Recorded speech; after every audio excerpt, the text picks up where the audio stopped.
susunod na programa ay rated PG. Ito ay nangangailangan ng patnubay at gabay ng magulang para sa mga batang manonood.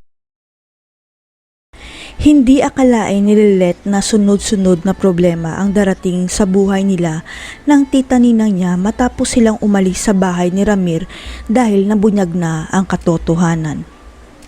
Si Lilet na mismo ang kusang umalis sa bahay ng tatay niya dahil hindi siya matanggap ng pamilya nito, kaya sumunod rin si Ces dahil pinalayas nila ang anak-anakan niya. Ang pinakamasakit para kay Lilet ang hindi man lang siya ipinaglaban ng tatay Ramir niya dahil mas pinili nito ang kanyang tunay na pamilya kaysa sa kanya na anak lang sa labas.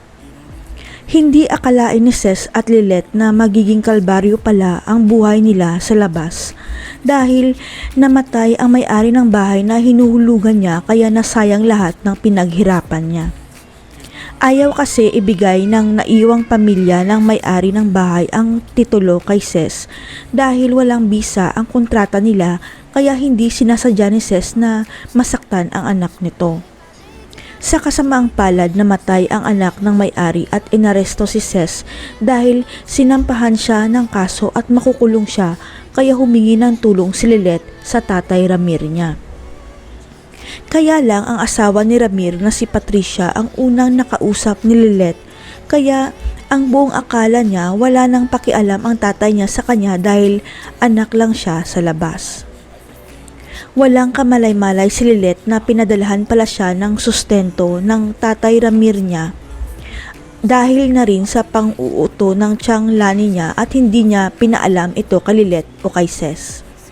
Ang hindi alam ni Lilet, pera pala niya ang pinambayad ni Lani sa bagong bahay na lilipatan nila, kaya lang matitigil na ang sustento dahil ayaw ni Patricia na tulungan ni Ramir si Lilet. Hanggang sa mag-cruise ang landas ng abogado ni Ramir at ni Lilet at ibubunyag niya na pinadalahan siya ng sustento noon ng tatay niya at si tiyang Lani niya ang tumatanggap nito.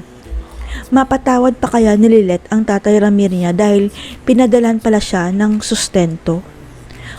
Ang tunay na ina kaya ni Lilet ang tutulong sa kanya para mapawalang sala si Ces?